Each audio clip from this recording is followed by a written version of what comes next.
السلام علیکم ورحمۃ اللہ جی۔ آج ہم نے سورہ نحل کی آیت نمبر 93 سے آیت نمبر 97 یعنی آیت نمبر 93 سے آیت نمبر 97 تک کا مطالعہ کیا۔ شکیل ظاہر صاحب نے ان آیات کا ترجمہ بھی پڑھا اور پھر ان آیات کے جو اہم نکات ہیں نا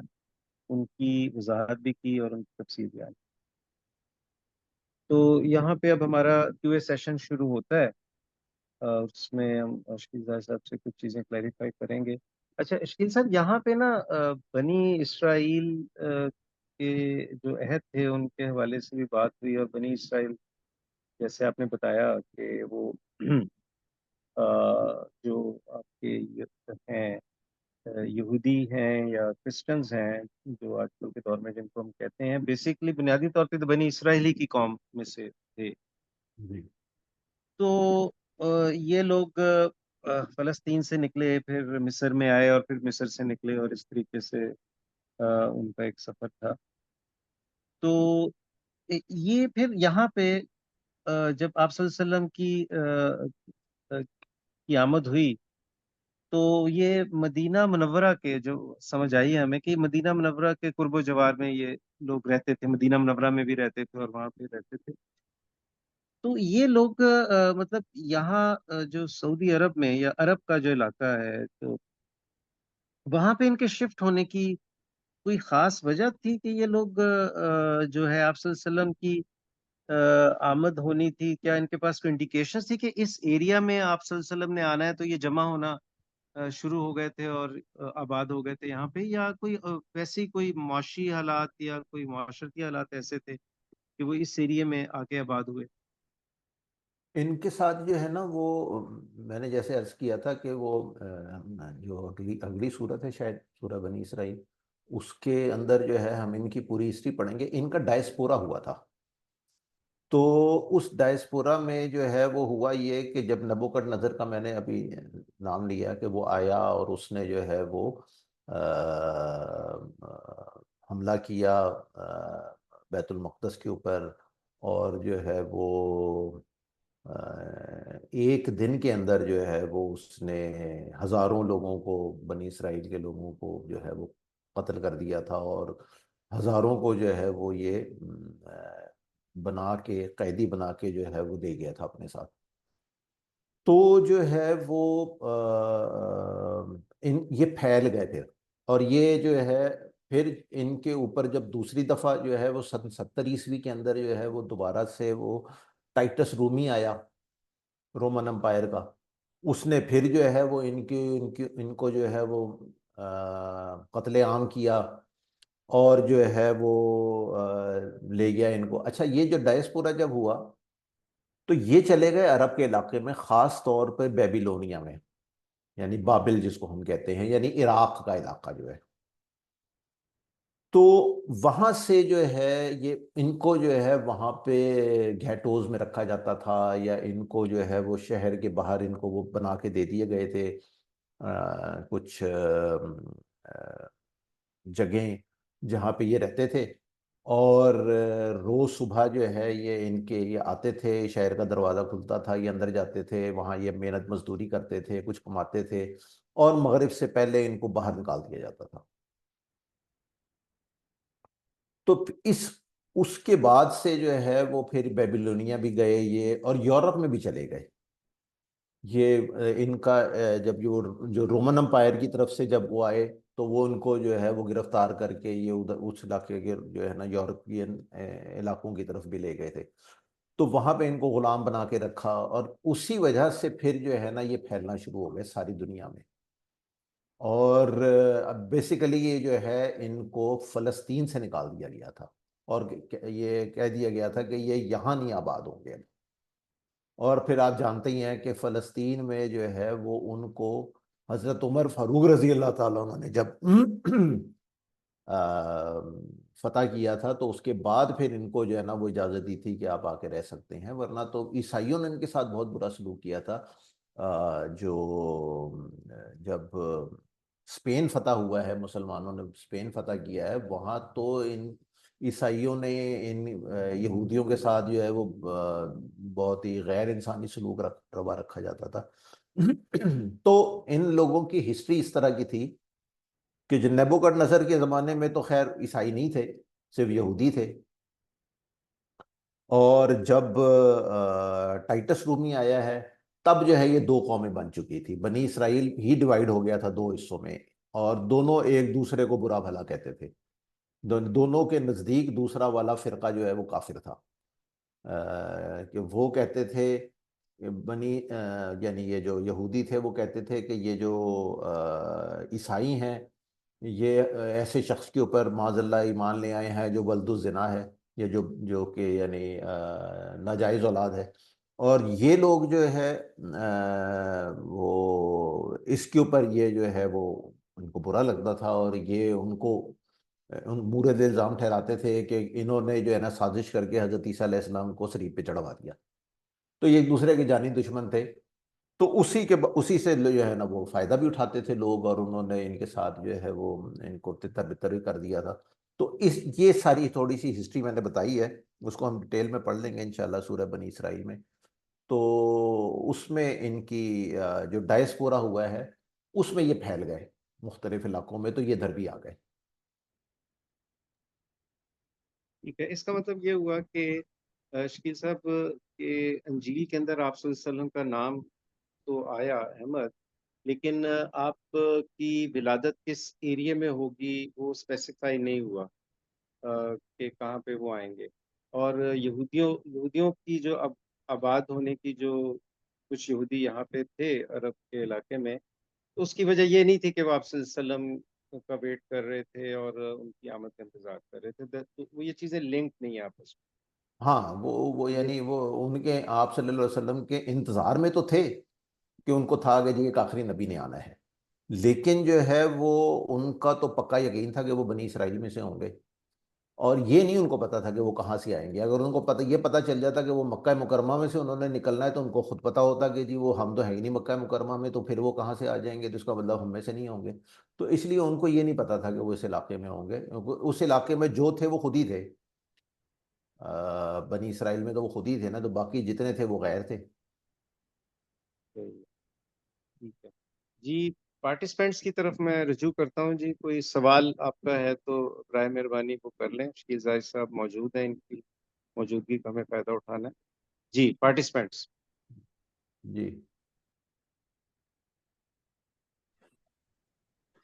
السلام علیکم سر۔ جی وعلیکم السلام۔ اچھا سر، یہ ابھی آپ نے چند آیات کے دو مطلب بتائے ہیں،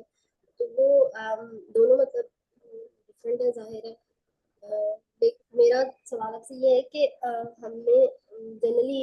یہ کہا جاتا ہے کہ قرآن پاک کی ہر آیت کے 10 مطلب ہے، اور جو صاحب علم حضرات ہیں انہیں ہی پتہ ہوتا ہے کہ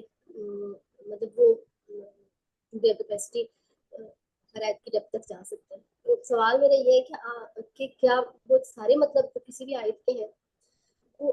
اتنے ہی ایک دوسرے سے ویریڈ ہوتے ہیں کہ وہ مطلب ان میں کوئی کنیکٹیوٹی ہوتی ہے، یا جو ہے وہ مطلب وہ بالکل ہی ایک دوسرے سے مختلف ہو گئے؟ اچھا نہیں جو ہے وہ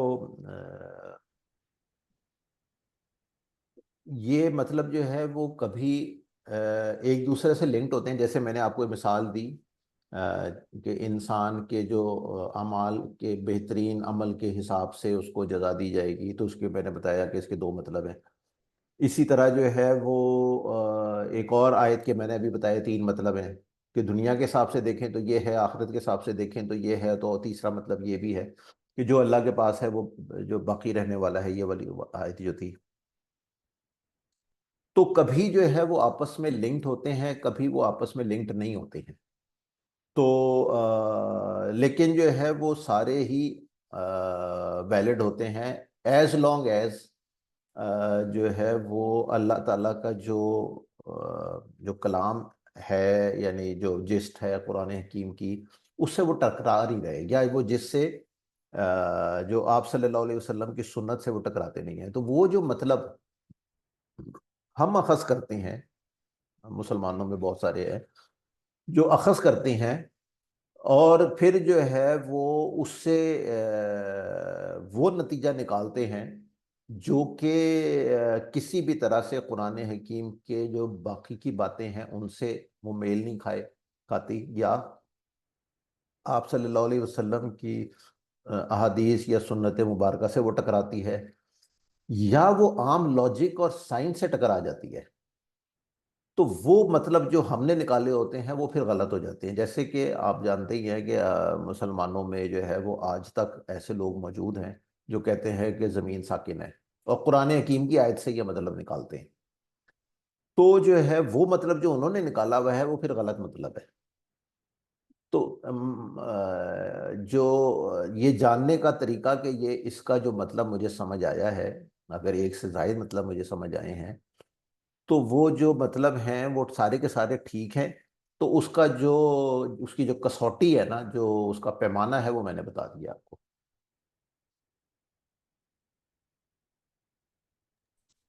یہی کانسیپٹ جو ہے نا وہ بیک آف دا مائنڈ ہے کہ بہت ساری تفسیروں میں بہت مختلف مطلب ہے، حتیٰ کہ ترجموں میں بھی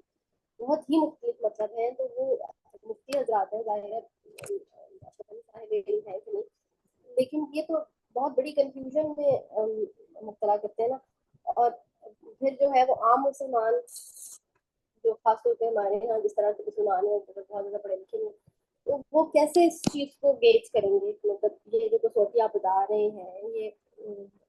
کا تو علم ہی پورا نہیں ہے، وہ کیسے اس کو کیسے کہہ سکتے ہیں کہ مطلب ٹھیک ہے یا نہیں ہے؟ دیکھیے، سب سے پہلے جو ہے نا میں آپ کو ایک بات بتا دوں، وہ یہ ہے کہ اللہ تعالیٰ کی ایکسپیکٹیشن یہ ہے ہم سے کہ ہم میں سے ہر ایک جو ہے نا وہ علم حاصل کرے گا، اور جو ہے وہ علم کے اس درجے تک جائے گا کہ جس میں ہم کچھ جو ہے عقل سمجھ ہمارے اندر آ جائے، اور ہم چیزوں کو ان کے صحیح پرسپیکٹیو میں دیکھنے کے قابل ہو جائیں۔ اگر ہم اس لیول پر نہیں پہنچ پاتے تو وہ بیسک ریکوائرمنٹ اللہ تعالیٰ کی جو ہے وہ ہم پوری نہیں کر رہے۔ اس کے بعد یہ پلی لینا کہ جی وہ تو فقہا ہیں اور وہ جو عالم ہیں انہوں نے ہمیں یہ بتایا تھا، تو ہم تو اتنے پڑھے لکھے نہیں ہیں، تو عام عوام تو ان کے پیچھے ہی چلیں گے، تو یہ جو پلی ہے نا وہ ایکسیپٹیبل نہیں ہے۔ اس لیے ایکسیپٹیبل نہیں ہے کیونکہ ہر ایک سے یہ ایکسپیکٹیشن ہے کہ وہ اتنا علم ضرور حاصل کر لے کہ وہ سمجھ جائے قرآن حکیم کی۔ ایک ہے شرعی احکامات کی پیچیدگیاں، اس کے لیے ٹھیک ہے اپنا جو ہے نا وہ ایک خاص قسم کا علم حاصل کرنا ضروری ہے، جو کہ فقہا جو ہے وہ جنہوں نے حاصل کیا ہے، وہ اور بات ہے۔ لیکن جو ہے چونکہ ہم لوگ نے اسلام کو سمجھ لیا ہے کہ دین اسلام اصل میں جو ہے وہ شرعی احکامات کے مجموعے کا نام ہے، تو ایسے نہیں ہے۔ شرعی احکامات جو ہیں وہ ایک قانونی پرسپیکٹیو ہے دین کا، صرف کہ کیسے معاشرے کو ایک منضبط رکھنا ہے یا اس کو ڈسپلنڈ رکھنا ہے، اور کیسے جو ہے وہ لوگوں کو ان کے جو بھی افعال ہیں، جو بھی ان کے اعمال ہیں، ان کو کیسے اس کو ریگولیٹ کرنا ہے۔ شریعت صرف یہ کر رہی ہے۔ کسی شریعت کے لاء کے تحت انسان کو اس کو جھوٹ بولنے سے، دھوکہ دینے سے، یا جو ہے کسی دوسرے کا برا چاہنے سے، یا کسی کو غصے سے دیکھنے سے نہیں روکا جا سکتا۔ ٹھیک ہے، بھائی بھائی کے ساتھ کو گالیاں نہ دے، کوئی شرعی عدالت جو ہے وہ اس کو نہیں روک سکتی ہے، کیونکہ آپ ہر جگہ پولیس والا تو نہیں بٹھا سکتے۔ تو یہ چیز جو ہے نا وہ اس کو ہمارے لیے یہ سمجھنا ضروری ہے کہ ہم سے ایکسپیکٹیشن یہ ہے کہ ہم جو ہے وہ دین کو خود سمجھیں اور اس کے مطابق جو ہے وہ پھر آگے چلیں۔ اچھا، اب جو ترجمہ ہے نا، میں آپ کو ایک مثال دیتا ہوں، میں نام نہیں لوں گا ان صاحب کا جنہوں نے یہ ترجمہ کیا ہے، کیونکہ پھر وہ اچھی بات نہیں ہے، کہ ایک جگہ پہ قرآن حکیم میں جو ہے وہ یہ ذکر ہے کہ جو مال تم سود پہ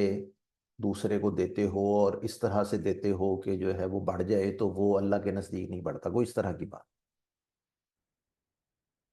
اب اس کا جو ترجمہ ہوا وہ یہ ہے کہ وہ روپیہ جو تم جو ہے وہ اس طرح سے دیتے ہو کہ وہ دوسروں کے مال میں شامل ہو کے تو بڑھ جائے تو وہ اللہ کے نزدیک نہیں بڑھتا. اب یہ لفظ روپیہ جو ہے نا وہ انہوں نے لکھ دیا ترجمہ کرنے والے نے. اب جو ایک عام جو یعنی جو جس کے بارے میں کہیں کہ جی وہ پڑھا لکھا نہیں ہے یا وہ واٹ ایور، وہ جب یہ پڑھے گا وہ کہے گا دیکھو قرآن مجید میں آیا ہے کہ جی روپیہ جو ہے وہ آپ اس طرح نہیں دے سکتے، حالانکہ روپیہ تو ہوتا ہی نہیں تھا جب قرآن مجید نازل ہوا ہے. تو اور روپیہ جو ہے وہ تو امریکہ میں بھی نہیں ہوتا، پاکستان اور انڈیا میں ہوتا ہے بس. سی تو ہمیں جو ہے وہ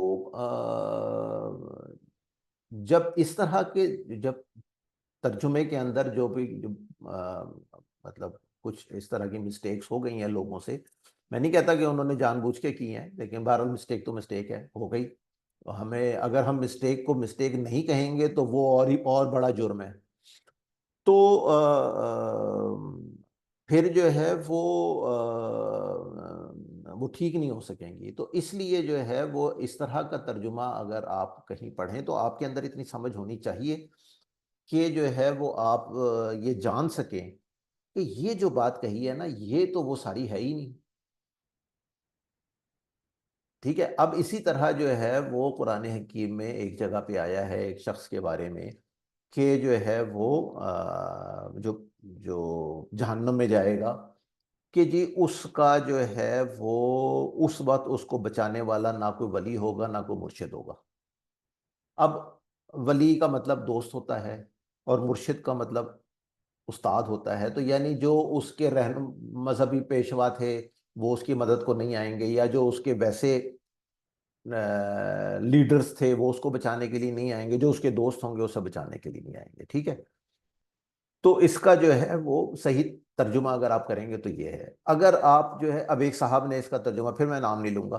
انہوں نے کہا کہ جی جو جہنم میں جائے گا کوئی ولی و مرشد اس کو نہیں بچائے گا. اب جو پڑھنے والا ہے وہ کہے گا دیکھا یہ نہ کوئی ولی اور مرشد جو ہے نا یہ سارے فراڈی ہوتے ہیں، اور جو ہے نا کوئی کسی کے لیے کچھ نہیں کر سکتا. تو جو ہے یہ اللہ تعالیٰ نے قرآن مجید میں بتا دیا ہے کہ جی ولی بھی کچھ نہیں تو مرشد بھی کچھ نہیں. ٹھیک ہے. اور جو ہے نا وہ اس کو پڑھ کے اس طرف چل پڑے گا. تو جن لوگوں نے بھی جب قرآن حکیم کا جو ترجمہ کرنا جو ہے وہ بہت ہی ذمہ داری کا کام ہے، تو اس کے اندر اپنی ذاتی رائے، اپنی ذاتی پسند ناپسند، اپنے ذاتی خیالات وہ لوگوں نے شامل کیے ہیں. ٹھیک ہے.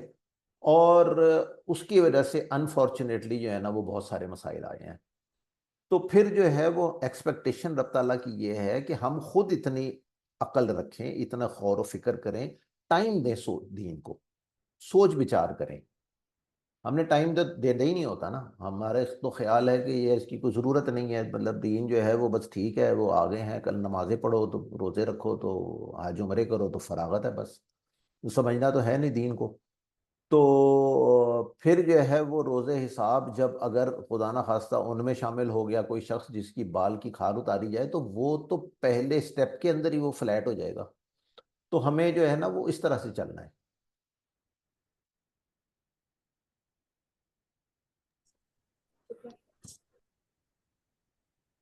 جی پارٹیسپینٹ میں کسی اور کا سوال اگر ہے تو کائنڈلی پوچھ لیں جناب. وہی صاحب، زرار صاحب، اعظم صاحب، عارف صاحب، کوئی سوال آج کے لیکچر کے حوالے سے یا ضمناً کوئی سوال ہے تو آپ پوچھ سکتے ہیں. جی اچھا شکیل صاحب مزید کوئی سوال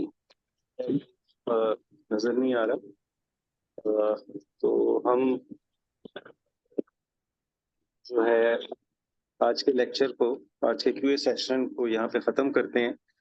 اب اس دعا کے ساتھ کہ اللہ تعالیٰ ہمیں قرآن پاک کو پڑھنے کی، سمجھنے کی اور اس پر عمل کرنے کی اور احسن طریقے سے اللہ کے پیغام کو آگے پہنچانے کی توفیق عطا فرمائے. آمین. جی السلام علیکم ورحمۃ اللہ.